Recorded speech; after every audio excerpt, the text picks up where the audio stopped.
कविता का मुख्य संदेश क्या है? हर कदम पर आएगा संघर्ष पंक्ति से क्या तात्पर्य है?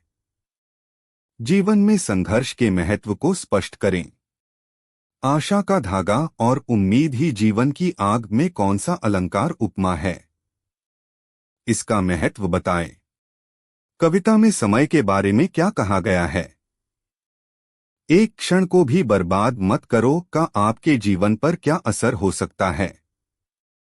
मेहनत कभी व्यर्थ नहीं जाती से क्या प्रेरणा मिलती है?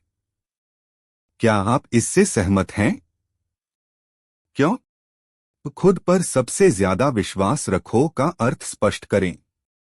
क्या यह अकेलापन या स्वतंत्रता की ओर इशारा करता है? दुनिया नादान लगती है से क्या तात्पर्य है? ऐसी स्थिति में ईमानदारी का महत्व क्यों है? करता है। दुनिया नादान लगती है से क्या तात्पर्य है? ऐसी स्थिति में ईमानदारी का महत्व क्यों है? हर काम का नतीजा आता है से क्या नैतिक सीख मिलती है? क्या यह कर्म सिद्धांत से जुड़ा है? कविता में किन्हें अपने सपनों के करीब आने के लिए क्या सलाह दी गई है? दुनिया नादान लगती है से क्या तात्पर्य है? ऐसी स्थिति में ईमानदारी का महत्व क्यों है?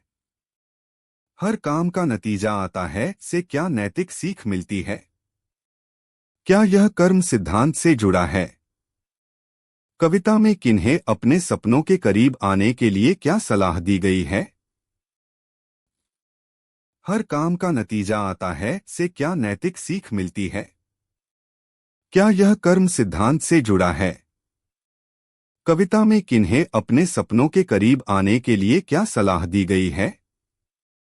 अपनी कहानी स्वयं लिखो पंक्ति के प्रतीकात्मक अर्थ पर चर्चा करें। कविता में जल्दबाजी से बचने की सलाह क्यों दी गई है? अपने अनुभव से उदाहरण दें। मित्र बनाओ, प्यार करो और तुम हमेशा अपने साथ होगे में क्या विरोधाभास है? इसका समाधान कैसे करें? समय नहीं रुकता, नहीं लौटता है पंक्ति से आपको क्या सीख मिलती है? कविता में अच्छाई करने के बावजूद फंसो मत की सलाह क्यों दी गई है? क्या यह वास्तविक जीवन में लागू होती है?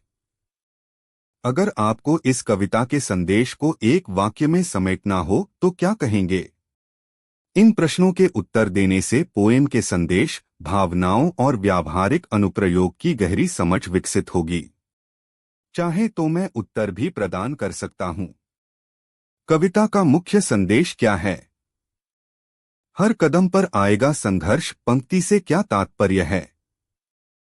जीवन में संघर्ष के महत्व को स्पष्ट करें। आशा का धागा और उम्मीद ही जीवन की आग में कौन सा अलंकार उपमा है?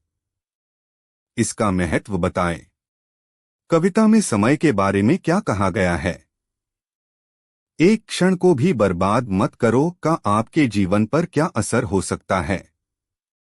मेहनत कभी व्यर्थ नहीं जाती से क्या प्रेरणा मिलती है?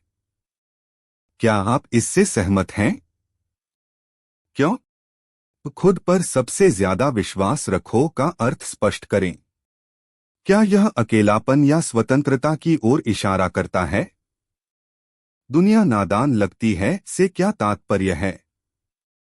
ऐसी स्थिति में ईमानदारी का महत्व क्यों है? करता है। दुनिया नादान लगती है से क्या तात्पर्य है? ऐसी स्थिति में ईमानदारी का महत्व क्यों है? हर काम का नतीजा आता है से क्या नैतिक सीख मिलती है? क्या यह कर्म सिद्धांत से जुड़ा है? कविता में किन्हें अपने सपनों के करीब आने के लिए क्या सलाह दी गई है? दुनिया नादान लगती है से क्या तात्पर्य है? ऐसी स्थिति में ईमानदारी का महत्व क्यों है? हर काम का नतीजा आता है से क्या नैतिक सीख मिलती है? क्या यह कर्म सिद्धांत से जुड़ा है? कविता में किन्हें अपने सपनों के करीब आने के लिए क्या सलाह दी गई है? हर काम का नतीजा आता है से क्या नैतिक सीख मिलती है? क्या यह कर्म सिद्धांत से जुड़ा है? कविता में किन्हें अपने सपनों के करीब आने के लिए क्या सलाह दी गई है? अपनी कहानी स्वयं लिखो, पंक्ति के प्रतीकात्मक अर्थ पर चर्चा करें। कविता में जल्दबाजी से बचने की सलाह क्यों दी गई है? अपने अनुभव से उदाहरण दें। मित्र बनाओ, प्यार करो और तुम हमेशा अपने साथ होगे में क्या विरोधाभास है? इसका समाधान कैसे करें? समय नहीं रुकता, नहीं लौटता है, पंक्ति से आपको क्या सीख मिलती है? कविता में अच्छाई करने के बावजूद फंसो मत की सलाह क्यों दी गई है? क्या यह वास्तविक जीवन में लागू होती है? अगर आपको इस कविता के संदेश को एक वाक्य में समेटना हो तो क्या कहेंगे? इन प्रश्नों के उत्तर देने से पोएम के संदेश, भावनाओं और व्यावहारिक अनुप्रयोग की गहरी समझ विकसित होगी। चाहे तो मैं उत्तर भी प्रदान कर सकता हूँ।